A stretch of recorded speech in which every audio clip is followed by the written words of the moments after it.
Hello YouTube family. I'm here to show you how I changed my 3-handle shower valve stems. I live in a 1960s home. I've been doing things here and there to update it. This bathroom here I was okay with. I've done some minor updates, but I was alright with the tile. Probably about maybe a year or so ago, the hot water started leaking. That's that side. I was having some dripping out of the tub spout, and it's been about a year that I've been trying to get this replaced. I've called plumbers out. They've tried different things.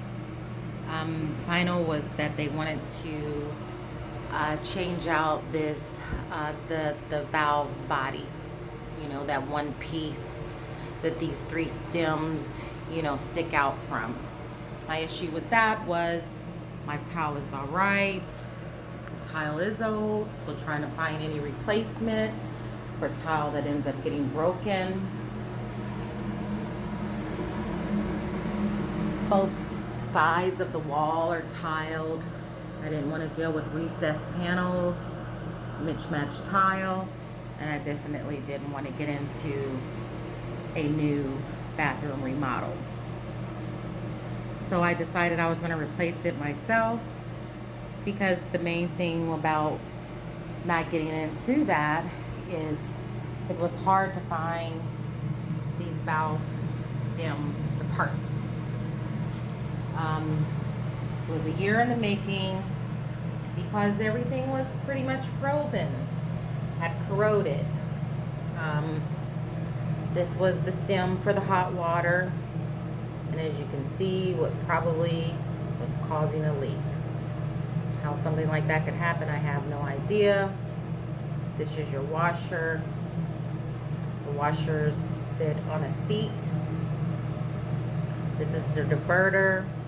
I was getting water in the basement. I've heard that that could be a result of this diverter, but the diverter doesn't seem like anything's wrong with it. As you can see, it has, you know, some threading, and this is the nipple. These are the escutcheons. This was a discussion I could not get out. It goes over this stem, sort of like this nipple screws into the base, and if I were to take it out, then you see the stem. This is the escutcheon. Excuse me. These were the handles. So at first I was trying to use this tool to get them out. Never worked. I think maybe I may have gotten the coat off, but the others were back too far back up in there. So I probably put it all back together. I don't know where the hot, cold, and all that tabs are. I must have placed them somewhere, but I put it back together and say I'm going to try another day. Go off to an area somewhere, talk to someone, and look some YouTube, look some this old house, find out that this is what I needed. So if it's back up in the wall and not outside the wall, you just get that, find the right size, and as you can see, you can turn it, and with enough pressure, probably they have something that slips down in these to give you a grip, or you might have to clamp down on it with this or something else. But this is the pack that I used, and as you can see, that's the one that I had to use for this job. Once I finally got all these out, I was told there was these seats. So let me just back up a little bit and say that all stem valves are not made equal. And when you get into these old houses, you know, that's it, you know, it's definitely going to be, you know, hard to find. You can get these at little specialty old house plumbing supply stores. I ended up finding it at one but it was going to take them a while to order it and for it to come in, and I wanted to, now that I understood it all, wanted to hurry up and get it done. So they were kind enough to give me all the part information, and I was able to find this, find out that it was a Seiko. You might be able to find it under Danco or Kessler or maybe even Gerber. I thought it was a Gerber because my flip says that it's a Gerber, and usually that's what you can go by. Maybe it was a Gerber, and maybe they've changed it since then, but they're Seikos now, or Dancos. And so there's where I took the one seat. It got the one seat out. That was what was giving me the hardest time and why I'm doing this video. I didn't think that they existed.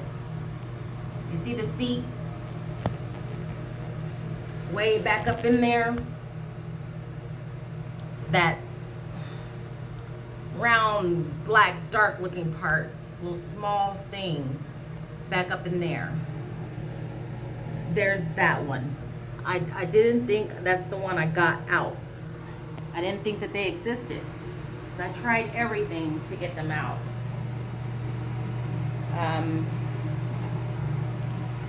I tried the screwdriver.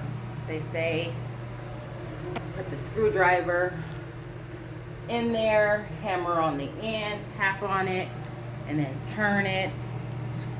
You know, that didn't work. Went and bought this tool. Tried both ends of both. They didn't work. Tried to find the right, like maybe Phillips, you know, with all these different sizes. None of those worked. So when I was picking up this at Home Depot, my order came in. I let the guy know that I need something that could bite into it if it did exist.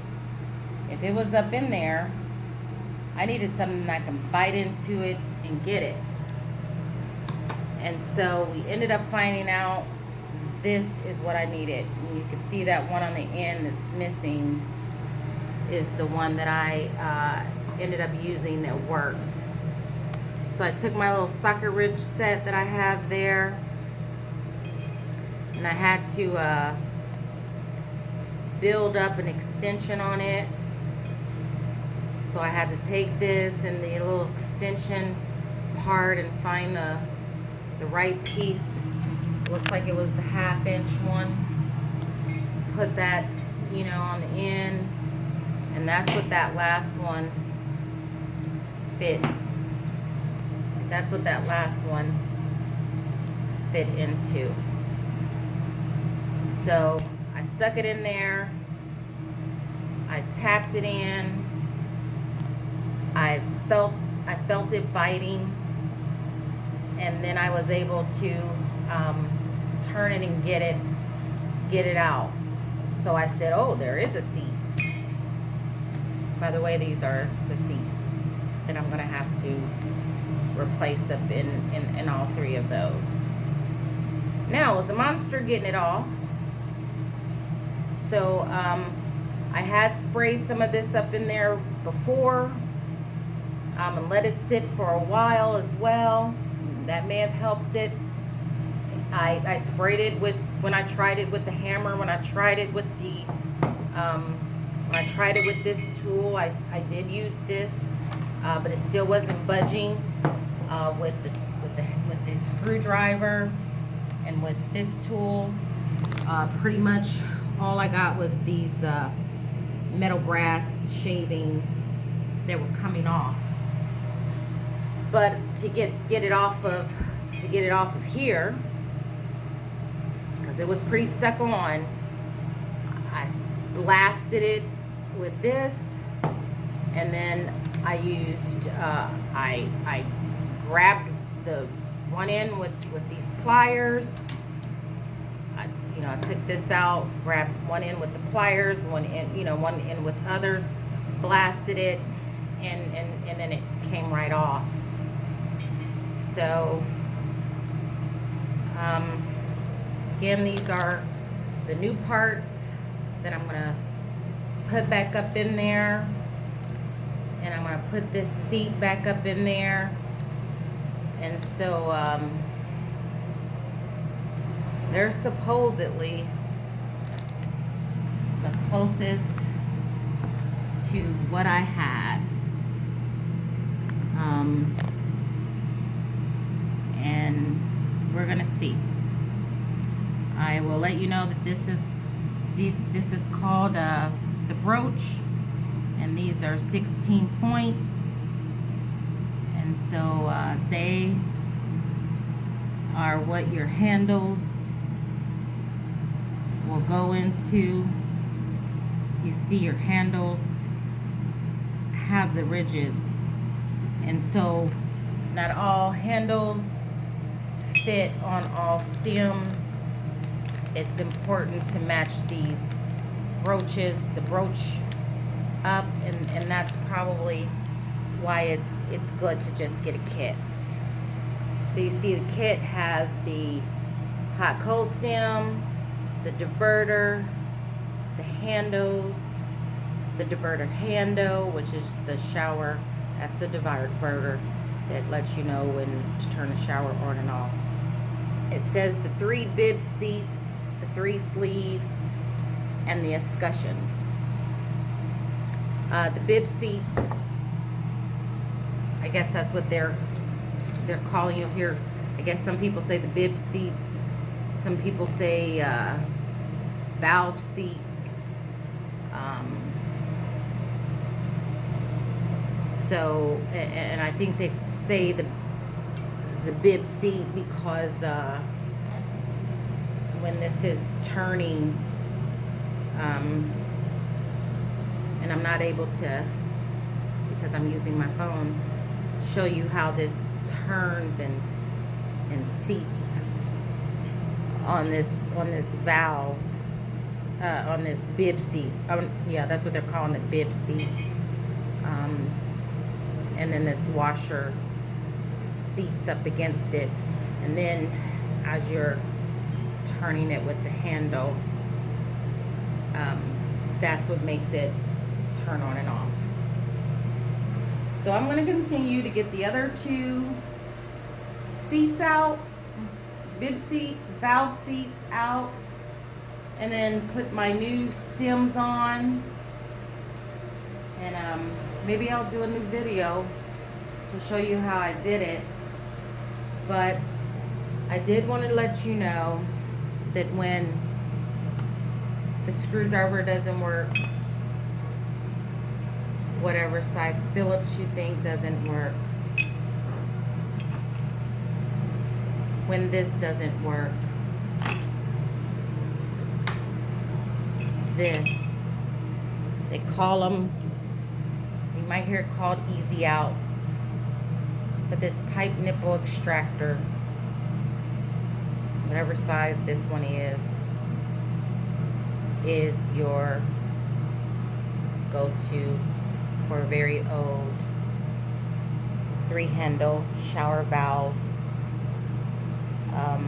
stem bib seat remover. I hope this helped you. Like, thank you.